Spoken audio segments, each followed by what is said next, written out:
এতিয়া আপোনালোকে মূল প্ৰশ্নটো সুধিছে বাকী কেইটা নৃত্যনাটিকা আছিলে এইটো হৈছে মূল নাটকখন খুব সুন্দৰ প্ৰশ্ন এই প্ৰশ্নটো আমি কেতিয়াও এৰাই চলা নাই আৰু চাপৰিলে মেঘনাটৰে ছাত্ৰ সন্থাৰ মজিয়াৰ পৰা যোৱা এছামে প্ৰতাৰণা কৰিছে তাৰ কাৰণে ছাত্ৰ সন্থাৰ উত্তৰ পুৰুষে যুগে যুগে কিয় দায়ী হৈ আহিব আপোনালোকে সেই কথাটো কওক আৰু দ্বিতীয়টো কথা ছাত্ৰ সন্থাৰ পৰা ৰাজনীতি কৰিবলৈ কিমান যায়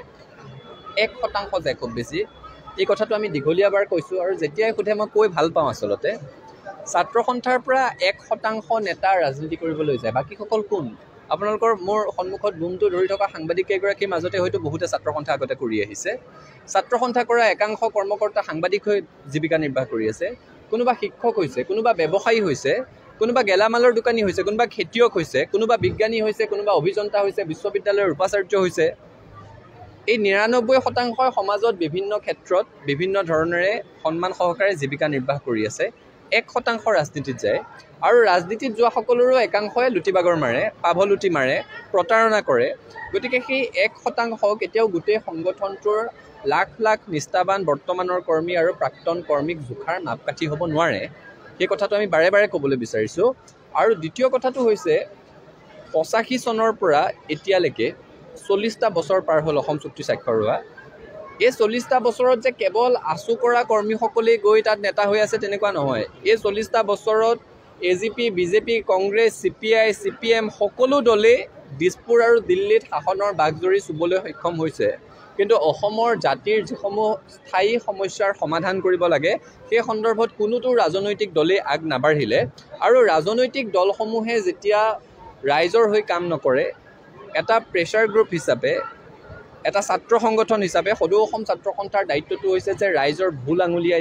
চৰকাৰৰ ভুল আঙুলিয়াই দিয়া সেই ভুলৰ বিৰুদ্ধে ৰাইজক লগত লৈ সংগ্ৰামৰ হাত ধৰা সেই কামটো ছাত্ৰ সন্থাই নিষ্ঠাৰে কৰি আছে নাই সেইটোহে সংগঠনটোক জোখাৰ মাপকাঠি হোৱা উচিত বুলি আমি অনুভৱ কৰোঁ সেইটোত যদি আমি আমাৰ নিজৰ লক্ষ্যৰ পৰা কক্ষৰ পৰা এচুলি মানুহ বিচলিত হৈছোঁ আমাক সমালোচনা কৰক আমাক বাট দেখুৱাই দিয়ক আমাক অনুশাসন কৰক কিন্তু ৰাজনৈতিক দলৰ চৰকাৰে বিদেশী খেদা কামটো কৰিব লাগিব ৰাজনৈতিক দলৰ চৰকাৰে অসমৰ মানুহক সংস্থাপন দিয়াৰ কামটো কৰিব লাগিব সেই কামসমূহৰ দায়িত্ব চৰকাৰৰ পৰা আঁতৰাই যদি ছাত্ৰ সন্থাৰ মূৰৰ ওপৰত জাপি দিব বিচৰা হয় তেতিয়াহ'লে জাতিটোৰ প্ৰতিও অন্যায় কৰা হ'ব ছাত্ৰ সন্থাৰ প্ৰতিও অন্যায় কৰা হ'ব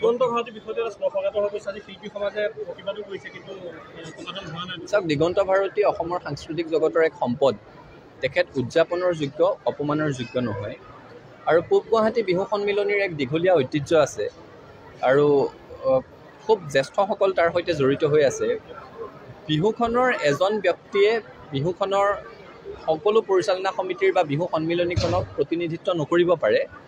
কিন্তু দিগন্ত ভাৰতী ডাঙৰীয়া গুণে জ্ঞানে অসমৰ সাংস্কৃতিক জগতক প্ৰতিনিধিত্ব কৰিব পৰাকৈ সক্ষম সমৃদ্ধ দিগন্ত ভাৰতী ডাঙৰীয়াৰ অপমান অসমৰ সাংস্কৃতিক জগতৰে জড়িত প্ৰতিগৰাকী শিল্পীৰ অপমানৰ দৰে আৰু সেইকাৰণে আমি পূব গুৱাহাটী বিহু সন্মিলনীৰ জ্যেষ্ঠসকলৰ পৰা আশা ৰাখিছোঁ যে আলোচনাৰ মাজেৰে গোটেই বিষয়টোৰ এটা সন্মানজনক সমাধান হ'ব লাগে